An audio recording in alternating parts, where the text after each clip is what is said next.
قرر البرلمان المغربي بمجلسيه ابتداء من اليوم إعادة النظر في علاقاته مع البرلمان الأوروبي وإخضاعها لتقييم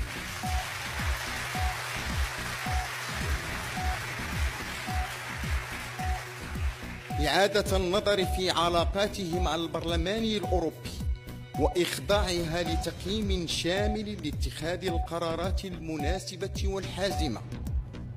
تبليغ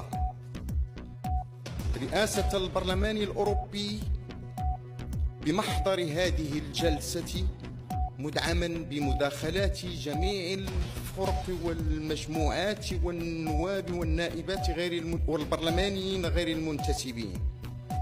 تبليغ رئاسة البرلمان الأوروبي بمضمون هذا البلاغ والقرارات التي ستتخذ لاحقا. الرباط 23 يناير 2023. شكرا. رفعت الجلسة.